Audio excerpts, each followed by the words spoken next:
faith, belief in action. Randy Ollis is finding people who are guided by their faith from all religions, denominations, and walks of life, and sharing their stories with you. From the All Indiana Podcast Network, this is Finding Faith, brought to you by Northview Church. Starting this weekend, join our friends at Northview Church and discover biblical truths to help you from falling out of the game of life. It's a new series called Nothing But Net. It begins on March 12th and it's going to run through March the 26th. They're going to have interactive activities in the lobby, food, theme decorations, giveaways, and much more. It's fun for the entire family. And we're going to post more information on the website there. Just scan that QR code and you'll get where you need to go. So Northview Church, we appreciate you, and it sounds like a fun time coming up. Speaking of church, speaking of faith, it's time for Finding Faith. With me on the show is David Brown. Yes, David, sir. You've been here before. You're a chef, you're a cook and everything, and yes. You told me, hey, I've written a book, and I said, really? So we're here to talk about the journey to purpose. Tell us about the book and what it's all about. Wow, so the book kind of really highlights my journey in life to becoming culinary. I lost everything, went through a divorce, and so I had to recreate myself after losing everything, being bankrupt. And I was able to start from the bottom and work my way up to creating 6- and 7-figure businesses. So by failing, that inspired you to do better in life and to discover that purpose. Yes, sir. How do you discover your purpose in life? I think you discover your purpose by developing a framework or a plan. If you don't budget your life, you will never be able to find yourself getting to the successful place that you want to get to. So for me, it was really, instead of making excuses, making adjustments. And I think that right there was the thing that really catapulted me to getting to my purpose. And as people read your book here, what's the message that you want to convey to your readers? Never give up. You can always start over again, and you can always rip up your plan and create a new plan. And one thing that really helped me is setting big goals and setting big plans in order for me to accomplish what I needed to accomplish. Yeah, and you talk about how you had to reach rock bottom. Right? Yes. I mean, you said divorce, you went broke and everything else. Yes. Somehow, just with some people, that really motivates them, doesn't it? To say, hey, I'm going to determine to do this, and they take off and they go. I've heard of, broadcasters who, have lost their job many times, and boy, they go on to the network and everything else. So you never give up, you keep going. Yes. My grandma said, when you get sick and tired of being sick and tired, I think it was in that moment of depression. I went through like a year of depression, and I'm going to the VA after being in the military, and I think it was in that moment where I said, man, I got to do something here, or I didn't like the way my life was going. And the thing about life is that you always can recreate the life and develop the life here in America that you want to create. Sure. And so instead of making excuses for my life, I said, hey, let me get to work. And I started to work. I started to create a framework.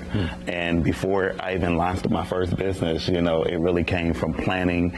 And so once it executed, God put his hand on it. Yeah, and this is a Finding Faith segment, so just tying your faith with your purpose in life and in your book and everything, you can do that.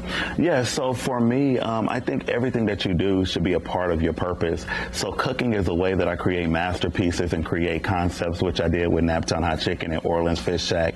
I got a couple more in the baby of what we want to do, and we're going to be franchising that. And then my faith, I pastor a church and we do a lot of outreach. We got a program called Matthew 25 where we feed almost 300 people every month that are homeless. Wow. And we go out and we're feeding people in Haiti. We're sending over 200 bags to Haiti on this Saturday. So just really making sure that your life have a purpose that's bigger than you. We get to employ people, we get to love people, we get to, pour in even to our employees. So everything we do is ministry, and we get to touch people's lives.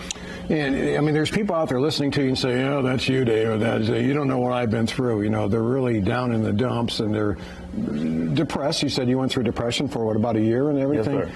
What would you say to them? They say, I've tried everything and I can't do it, but how do you get back up on your feet? How do you I think that quote right there, don't let setbacks define you, let them refine you. And I think that's the motive there. I came from a single mother household. Then my grandmother raised me for so many years. I grew up in Hallville, so I didn't have no easy sets, but it was really that hard work going to the military and just really finding myself and discovering myself. And I think putting that to work, I think you got to start from the bottom. DJ Khaled said it best. He said they didn't believe in us, but God did. And so I think that right there is a mojo that I use in my life to get by. Good for you. Good for you. Now, you've written other books before this, right? Yes, I've read a couple other books, and one book was entitled Unresolved Wounds, and I began to deal with, like, whatever we don't deal with, it will control us. And I think I was in a low place. I wrote another book, 10 Mistakes I Made in My Marriage. So when I went through my divorce, I began to blame her for everything. And the Lord, I was like, it was this woman, Lord. I was like, Adam. And then when I really realized that I had issues, that I was broken, I wrote a book called 10 Mistakes I Made in My Marriage, and I made it change my life as well. So those are two other pieces of work that I've done as well. Hey, we could go on and on here, but The Journey to Purpose, your latest book, if people want to get that, we have the QR code right here. Where else can they go to? They can go to www.thejourneytopurpose.com. They can order right there, and then it's also on Amazon, Barnes & Nobles, and everywhere where books are sold. David, thanks for coming on. Thank you. You inspire me. I'm Randy Ollis. Thanks for joining me in the Finding Faith podcast. Join me again next time as I share more stories of people who are guided by their faith. If this podcast has touched you, I hope you'll share it with a friend. If you have a story you want to share, go to lifestylelive.tv and click on the contact button. This is Finding Faith with Randy Ollis. Be sure to like and subscribe to this podcast, and be sure to check out other great podcasts on the All Indiana Podcast Network online at allindianapodcastnetwork.com.